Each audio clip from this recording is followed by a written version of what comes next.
Good morning. This is Rolanda Sumner. I'm the CEO and founder of Life After Service Transitional Coaching and the creator of Business Launch Prep School. And today I want to talk to you about how to find the right coach for you. Now, I want to first say that bargain hunting for a coach is like bargain hunting for a plastic surgeon. You don't want to do that. And what I've noticed in a lot of coaching groups is that there's a complaint about, trying to find a coach, but they're too expensive.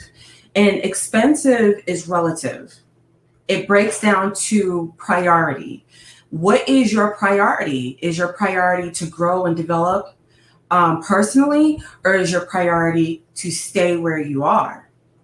So really, it's not the matter of how expensive, but these other four items that I'm going to mention to you.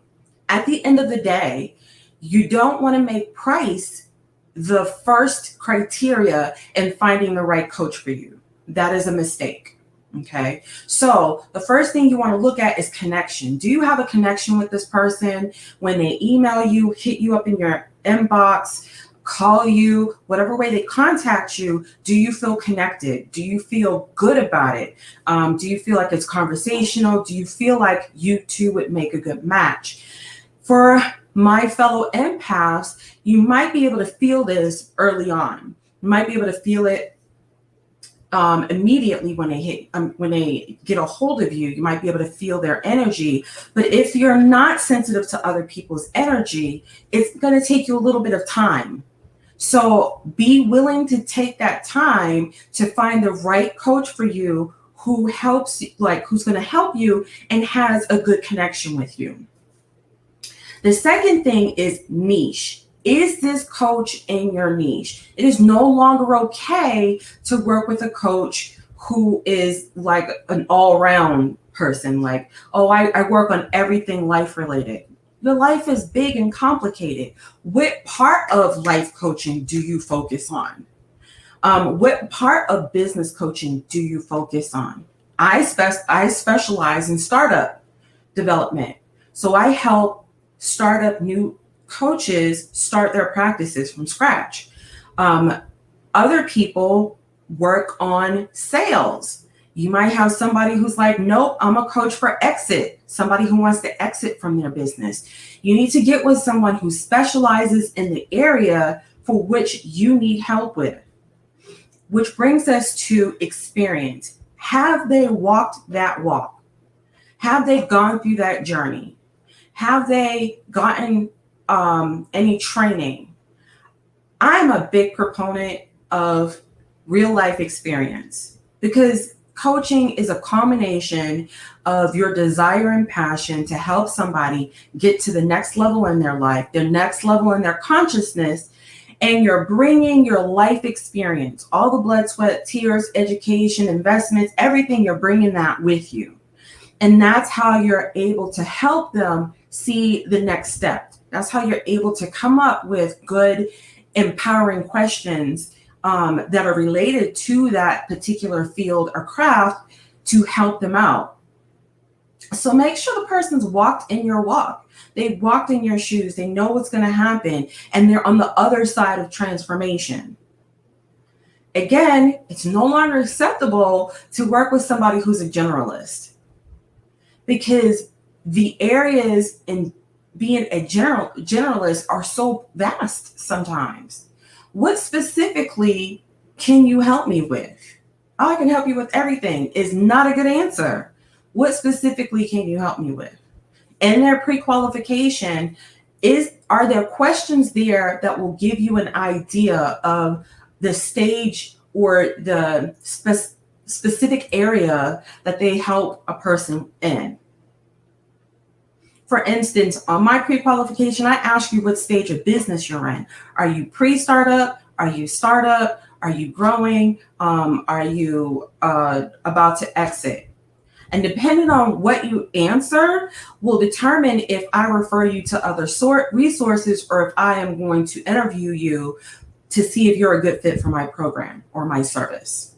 Okay. So make sure the person that you're working with has the experience in that specific area that you need help in. Okay. And then the next thing is credentialing. What makes this person, other than their life experience, what else makes this person qualified to coach you? Because again, you got to look at a lot of coaches don't have certifications. So they can be consulting you. They can be giving you advice. And coaching is not about giving advice. It is about helping that other person realize the answer with empowering questions, challenging their mindset so that they can grow and develop. Now, coaching and consulting are often two fields that come together to help a client. But when you're coaching, it's about helping someone get to the next level with asking them empowering questions. You honestly believe that this person has the answer within them, and you try to help them retrieve that answer. Okay. So are they credentialed? Do they know how to coach appropriately? Do they have techniques? Have they invested in a coach? This is important. You don't want to get with a coach who has not invested in a coach or who does not have a coach. Now, sometimes, your coach might keep a coach on hand and then they take a break for a little while. That makes sense. But if they've never had a transformation, if they don't have a coach or they haven't had a coach, you might want to reconsider working with them. If they don't currently have a coach, look at how long it is. If it's been more than a year, then okay, you might want to look at somebody else, because coaches know that you need coaches to continue to grow yourself. Bottom line is, you don't want to invest, or you don't want to get a coach off of price only. You want to get a coach who you have a connection with, who is within the niche that you need. They have experience and they're credentialed. And that credential can be the basic certified professional coach, or it could be a board certification. But you need somebody who has went to school and trained and has a certificate to say, hey, I know what I'm doing. I'm here to help you. Okay. The other thing you need to think about is, if you're not willing to invest in yourself through someone else, how do you expect anyone to invest in themselves through you? I'm going to say it again. You can't expect anybody to invest in themselves through you if you're not willing to invest in yourself through someone else. And I don't mean, I'm going to do a whole bunch of like small little things. I'm going to do a whole bunch of like $100 courses, or I'm going to do a whole bunch of, free offers. Those only get you so far. A good, well-developed program will help you get all of those little things that you've been piecing together the whole time, which will eventually cost more than you just getting a regular coach. And that program, that coaching training program, will also help you with your mindset. It will also help you with your blocks and your limiting beliefs, so you can actually implement those steps with confidence and successfully. So if you're not willing to have faith and know that you run into a coach and the resources will come, then no one's going to do that for you. They're not going to invest through you, because your energy about money is going to be out of whack, and they're going to feel that energy. Okay. So if you believe that you can't afford an expensive coach, then somebody's not going to come to you. And if your answer to that is, well, I just won't be expensive, that is not the right answer. That is a quick way out and a quick way to misery. Okay. You don't want to fall in the sort of, oh, well, I'm just going to take a step back and go cheap. Don't go cheap. This is the problem with going cheap and then trying to build your way up. You have to convince yourself for every dollar that you raise that you're good enough, that you're good enough, that you're good enough. Oh, I'm going to raise my fee $25. Am I good enough? Is it enough? Am I going to run people off? But if you start off high, that's going to force you to find the confidence to ask for what you want. If you choose to give specific people, and I don't mean everybody, but specific people discounts or incentives for whatever reason, then that's different. They still need to know the value of what you're offering. So don't compete on pricing. If you find that a coach who's coming towards you with some information is competing on pricing, leave them alone, because they have a money mindset they have a hold or a block on money, and you need to compete on value. And you don't want that to roll over to you.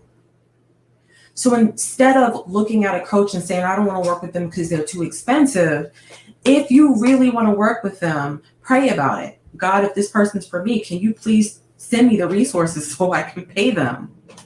And if it's not, be clear to me that this person's not for me. Do you have a connection with them? Are they in the niche that you need? Do they have life experience? Have they walked your walk? And are they credentialed? Okay. So if you have any questions, comments, or concerns, feel free to leave them in the comments below. I'll be happy to answer them. If you want to have a one-on-one consultation, feel free to inbox me or leave your comment or below, and I'll send you my link for you to book an appointment. And currently, right now, we are doing two things. We are enrolling for the winter cohort for Business Launch Prep School. This is absolutely perfect for the brand new coach who's less than a year old and just wants help building their startup successfully so that they can have a brighter, more profitable future. This is perfect for the woman new coach who is passionate about her journey and being successful in her transformation and wanting to share that with other people, wanting to help other people get to the other side of transformation. This is perfect for the new woman coach who is willing to do the work and understands that, it may not be an easy road, but it is definitely worth taking. Entrepreneurship is definitely worth taking. Starting your own coaching practice is worth it. This is perfect for the new woman coach who understands making a financial investment can help them save time in the long run. It can help them avoid some expensive mistakes. You're going to always make mistakes in business. That's just how it is.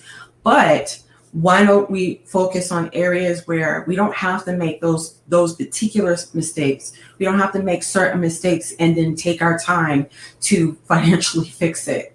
Let's work on the foundation now. Thank you for listening. Oh, and the second thing I'm doing is you're going to see on my page that I have a live event tomorrow. I'm going to do a live training where I teach you how to be visible. I teach you how to sell with confidence. And I also give you worksheets. You get access to the rest of the replay as it is shared with the rest of the world afterwards. But you also have a once in a lifetime opportunity to be coached by me in a group setting while I teach you. Spaces are limited. I want to make sure I get to every person. So spaces are limited. So make sure you register or you enroll for that immediately. It's a 2-hour course. And I teach you how to sell and be visible and find your target audience. as well as give you coaching around some of the things that might be holding you back from actually taking those steps forward. If you have any questions, leave them below, and have a nice day.